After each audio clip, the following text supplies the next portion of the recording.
The other thing I'd like to say too, and bring this up as a point, is that when you think about, I put this here specifically, a lot of folks have put our, basic e-government, advanced e-government.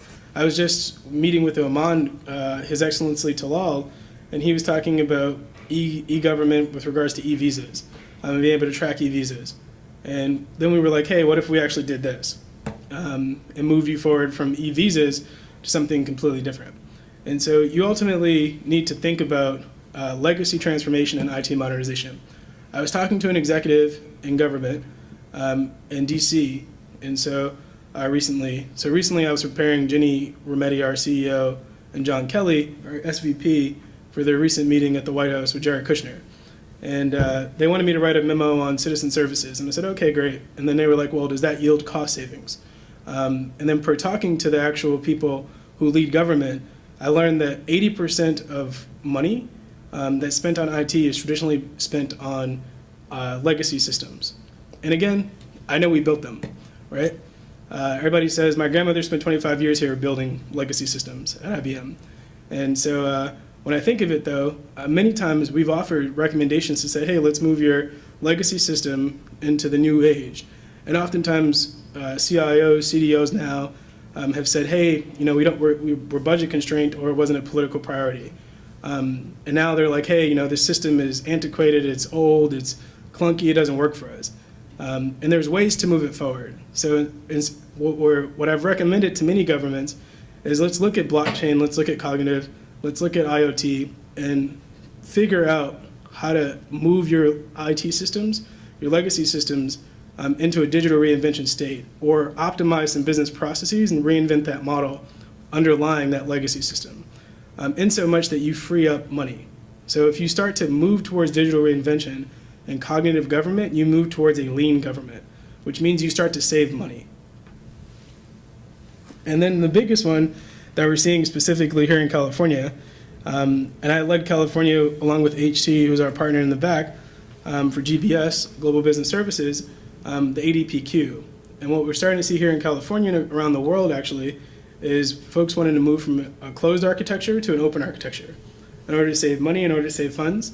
And we have the capability to actually support an open architecture as well. What most people don't realize is they're like, you don't want, IBM wants to have a stake in the ground with regards to big bank contracts. Fortunately, I know this because of my grandmother. We were the first movers in open architecture, IBM. And we put a stake in the ground and said, hey, we're going to open up our architecture. We created an IBM standard, and we opened up our architecture and allowed anyone to build on it. So when you think of open source and everybody says, oh, IBM doesn't want to move towards open source or Salesforce or whomever, we actually put the stake in the ground, and we were the first, in my opinion, if you want to use the word, open source technology or company, in so much that we opened up our own architecture.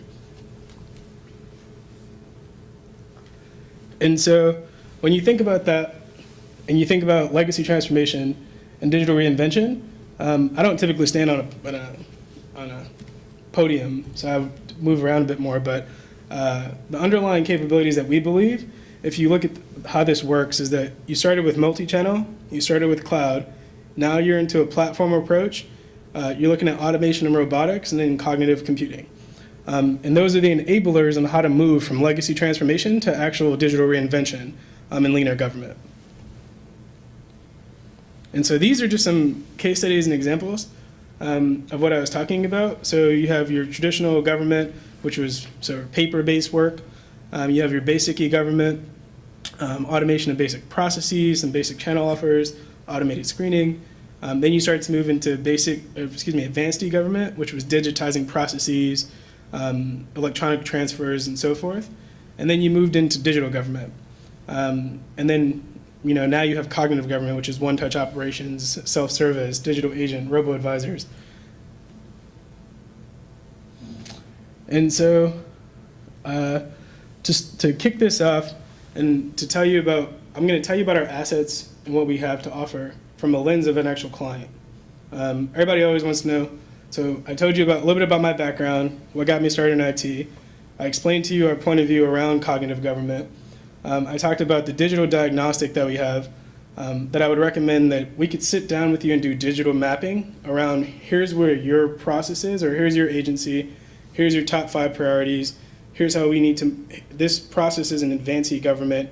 If we use the blockchain, it would save you this amount of money and leapfrog you into cognitive government. And there's ways to talk about actually doing that. That requires a sit down and a discussion, hence the reason why the diagnostic is a bit open and broad to start off with. And now I'm going to talk a bit about our assets through the lens of an actual client. And so you oftentimes hear from a client, I'll give you an example because I love child welfare and kids. You know, when a caseworker goes to a house, they oftentimes spend most of their time on paperwork and writing, and they don't have the time to actually spend with the clients. What if you reversed it? What if you said, hey, you have more time to spend with the clients and less time to do administrative work? And in my opinion, cognitive can enable that. So these are some of the asset classes that we have, from you know, blockchain to cloud to some new manufacturing to nanotechnologies and robotics. So again, we have every single asset class across every single niche in every industry. I'll be honest, I didn't know IBM worked in the government tech space until I was getting bullied by systems integrators. And so in the startup space, and I was like, where did this IBM guy come from in the government space? And so, and then I was like, all right, well, they have a huge stake in the government sector, and they have every single asset that you can imagine. It was almost like a playground I always wanted to play in. And so these are all of our assets, and specifically technology that could help you move forward in your journey to cognitive, or that you could just generally learn about as well. Here's some of the services we have, which I think are specific to government and would be really, really helpful for you. I'm going to start with the last one because I think digital journey mapping is what I just talked about. The other one I'm going to talk about is platform thinking. So I just did an interview with Sangeet Chowdhury, and he wrote Platform Revolution. And Sangeet talks about infusing platform thinking from an industry perspective into government. And ultimately what he says is that if you're going to, you should think of government as the platform, even if you don't want to be your own SI. Think of government as the platform that you invite people to build on, right? So, and then you know, there's ADPQ and you chunk it up, but you think of government as the platform that you build on. And so he gave me a ton of examples. If you're interested, if you email me, I'll send you the actual interview, because he talks about a ton of, it's like a 16-page interview. It's not going to be 16 when published, but it's about 16 pages. There's another thing we can do is app modernization. A lot of people don't realize this, but since we own the legacy systems, we actually have a key competitive advantage here, where we can actually do some legacy strangulation, not necessarily cost you a ton of money, but do some add-ons on top of your legacy system that would move it into the new age. We can talk about that offline, or you can ask a follow-up question. But there's ways to keep your legacy system if you don't have the budget to overhaul it, but innovate it. And then we have a design thinking accelerated agile team. So we have an interactive experience team. We have a Bluemix Garage team as well. We leveraged our Bluemix Garage in building the ADPQ prototype. And so that methodology that we used was extreme programming, which is a methodology of Scrum. It's called XP. We also have Watson accelerators. So Watson accelerator can essentially, I'll take a step back. So the Bluemix Garage is part of the Bluemix platform in our cloud offering. The Bluemix platform itself is open source in so much that it's on Jenkins. And then you also have the ability to use leveraging Bluemix to add on cognitive add-ons in the Bluemix platform. So if you wanted to add anything cognitive, the differentiation factor there is that you can add cognitive in building applications. And then we have multiple methodologies that we could use from Cloud Innovate and so forth. And then the biggest one that I think that folks should pay attention to, or there's two. One is benchmarking, and then the second one is robotics processing automation, so RPA. If you're thinking about moving your legacy systems forward, or you're thinking about overhauling them, I would look at robotics processing automation as the way to go, and then start to do some benchmarking around it to make the business case to whomever you need to make a business case to. And so, but in my opinion, robotics processing automation is the next step to one, saving money, and then to overhauling your actual systems, and then to helping your citizens and also helping the people, your staff members. So I talked about it. There's cost savings with regards to cognitive, I call it cognitive government dividends, but there's cost savings. There's more time focused on tasks at hand. There's redistribution of human capital. There's benefits for more users. If you're interested, we're working on a study right now that talks about how our technologies will save you money. As a part of our White House commitment and working with the White House, the current administration and Trump, President Trump, we're working on figuring out a way to bring cost savings to his administration. And so I'll give you an example. We talked, one of the memos I wrote for the White House recently was on opioids. And so the administration is really sort of cares about reducing the opioid epidemic. I'm not sure if you heard the news this morning, but there's like a new drug on the street right now that's pretty terrible. And like on contact, it like kills people. And so, or like puts them in, paralyzes them. And so essentially what they want to do is they want to say, hey, we want to reduce, Tom Price announced that they're investing, $425 million into opioids. Typically that funding goes towards prevention and services, but we've asked and requested that some of that money go towards tech. And so what you could do when you think about it, you see like OptiSoft emerging, which is like a traditional opioid startup, and they started to modernize PMDPs, so which is the mechanism by which you prevent doctor shopping and so forth. And so there's cost savings on multiple fronts if you start to optimize the opioid processes and infuse tech into those processes. And so, and then you benefit more users and so forth. And then everybody always asks, like, how do you get started, or where do we get started? And so here's some examples of where you could get started, from extracting data, scraping data from the web, making calculations, connecting APIs, and so forth. And you could read this and talk to me about a use case you have, and I would talk to you about how I could help you move that forward, or either one of our competitors or clients could help you move that forward. And that's the end of this presentation. There's behind this presentation is a bunch of client use cases. So I'll just give you a couple. But this was rapid prototyping for that we did in California. Again, HT in the back, Voight, worked with me on this, and we worked together. And rapid prototyped a app for California to do emergency notifications, to send them directly to citizens. And then we also have chatbots in Singapore, where we're working with the government and implementing chatbots so citizens can just log online and ask the chatbot a question, or ask a question and the chatbot actually responds. There's not a human behind it.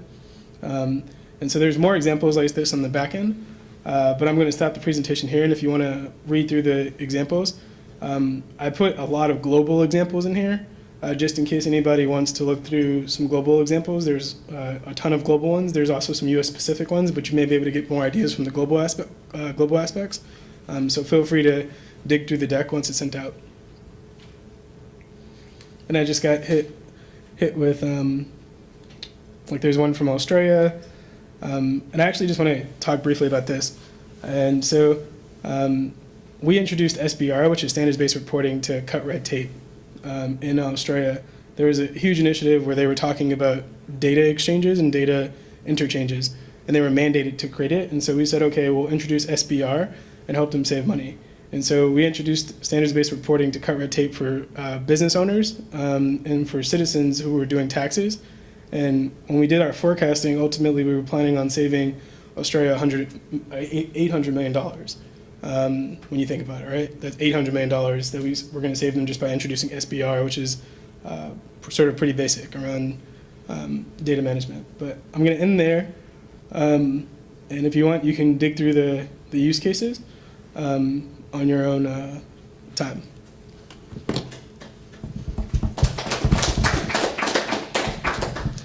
Hit me with questions. What's up, guys? Well, I just have a question about that how does, you called it the PND whatever? PMDP? Yeah, PNDP. How's that different from like Cure's database? So the PMDP is actually like it's not a Cures database. I think it's linked to it to some degree, but it's so it actually like it is linked to it, but it's specific to doctors who are on opioids, like who subscribe opioids to patients. And so when you query against like that data, you can come back, and it's like Michigan finally introduced it, I believe. You can come back and say, hey, they actually went to 2 or 3 doctors, and you no longer want to give it to them, like give them and Cures data is actually a bit more broad in scope. So what's the applicability of cognitive in the healthcare space? That's a really good question. I feel like I teed you up and had you ask that question. So when you think about cognitive or Watson, like there was, I'll give you an example. I was with the Oman government at the Watson Center in San Francisco, and they were super, super interested in understanding. They had 3 different hospitals that were opening up, and they wanted to be able to understand how to empower the doctors because they weren't going to be able to hire all the top doctors. So they were exploring how do we bring Watson into the fold. And so we brought them through a use case in which a kid comes in with red eyes, crying, and ultimately ends up sick and needs some help. So the doctor made a diagnosis of the patient, just sort of based on first glance, based on history and so forth. What they ultimately ended up ruling out was the doctor thought the crying eyes and the eyes being red was a part of the kid crying. And so the nurse saw that the eyes were red and continued to stay red, and she plugged it into Watson. And Watson then ended up telling the doctor or suggesting to the doctor 4 different disease cases. And then the doctor gave the doctor or doctors the power to say, okay, based on these disease cases, and it sort of made them big or small based on confidence. So like the circle was either small or really big. And then it said based on, you can start to rule some of these out if you ask these questions, right? And so if you ask these questions, you can rule them out. The doctor asks the questions, the doctor ruled it out to 2 different diseases, and then based on a couple of the symptoms that were suggested then by Watson, and a miscue in the reporting paper that Watson was able to comb through natural language processing, then he made a recommendation, hey, these are the 2, and the doctor said, okay, this is the one. So it went from a doctor making a false diagnosis to a doctor saying, hey, leveraging Watson, and then the nurse coming in, putting in more information, then it yielding more disease states that the doctor didn't consider from the beginning. And so that's just one use case. There's a couple of them in oncology. Watson has the ability to run through clinical trials data. We're using that with Precision Health. I was actually part of the initial team that launched Precision Health. I was on the original team when we were during the previous administration, part of that sort of collaborative and cohort from an external perspective, working to push that. And so you can do the same thing with cancer, oncology, and so forth. But I wanted to give you a real case just so you can understand it. Yeah, I was just thinking about learning because it's the ability to build that model that will look at all the contextual learning environment and predict what's the proportion of each student should participate in order to succeed in a subject. So go for it. What else were you thinking about it? No, that's what I'm thinking. Everything is connected. A typical straight A student goes to library, check-ins, it's recorded somewhere, right? We just need a protocol that takes all this, learning management system and create a model based on top students to see, well, if you're learning this environment and that's the proportion you spend your time, maybe it's the benchmark for all other students. Wow. No, that's a good point. So I was with Sal Khan last year, and Sal Khan was actually thinking about, he's already doing this experiment on the back end, where he's actually tracking, if you use Khan Academy, how you learn. And so if you pull it up, he says, okay, he can track on the back end how you learn. And then I remember being with the CEO of Newton talking about his various use cases and how they're trying to turn it into an intelligent platform. What Watson can do then is take those 3 platforms and say, okay, like here's what Khan is doing, here's how this student learned on Khan, here's how this student learned using Newton, how can we pull this together to have a personalized learning plan? And there was a huge conference at Harvard about 2 years ago, which we talked about implementing. That's where I met the guy from Newton. Talked about bringing together the education data and creating a profile. So then you could say, okay, this kid learns the best this way. And so here's how you want to, you may not want to talk to the kid, you may want to give them visuals. Or like, if you plan your lesson plans, here's how you should plan your lesson plans for this class because your class learns best this way. So those are great suggestions on how Watson is being used. We do have, again, most people think of Watson as one big system. I would break it up into say there's Watson for, or cognitive for education, there's cognitive for, cloud, there's cognitive for public safety, there's cognitive for tax, there's cognitive for talent management and workforce development. It's just a matter of like how you go about thinking it through. And so you could implement it for a workforce. Like we have a talent advisor where we partnered with SAP or SAP, if you want to call them SAP, where there's a Watson infused into a talent advisor that then tells you what your learners know, and it'll match you based on a couple different factors. So it'll say, hey, like if when you interview someone, most people don't realize this, but Watson can tell you whether or not you would want to work with somebody based on how fast or slow they talk. So if their voice intonation matches with your voice intonation, then you're more likely to hire that person. In many languages? In many. So like we have it, and it depends on what language you want. I would have to go check with the team, but I'm pretty sure I was in Brussels and in Paris. I was in Paris Monday and in Brussels yesterday, and they were using it in Paris. And many of those people don't speak English. So.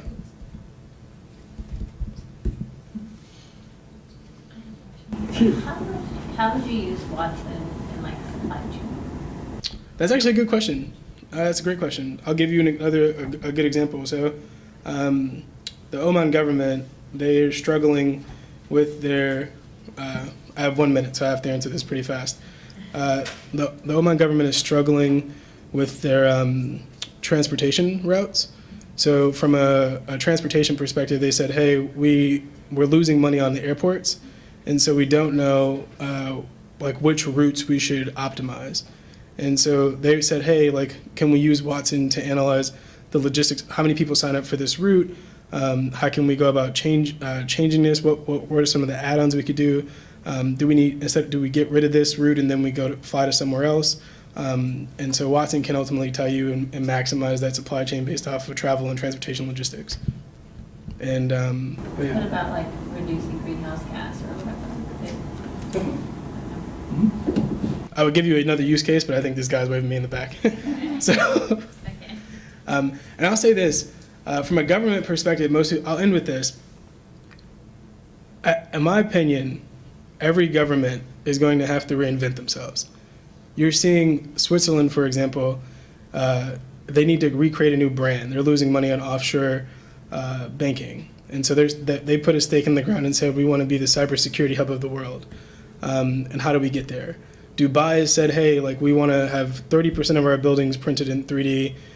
We want to move from paperless to blockchain by 2020. And they're trying to reinvent themselves. Oman's trying to reinvent themselves because they're losing money off of oil and gas due to energy, right? And so they're like, hey, how do we come up with a new alternative revenue stream to drive direct foreign investment? And so every government is going to have to reinvent themselves. That being said, every agency is going to have to reinvent themselves. In order to stay competitive globally, we're all citizens of the world, but to have the U.S. stay competitive globally, we're going to have to reinvent ourselves, and we believe cognitive is the way. Was that okay? Cool.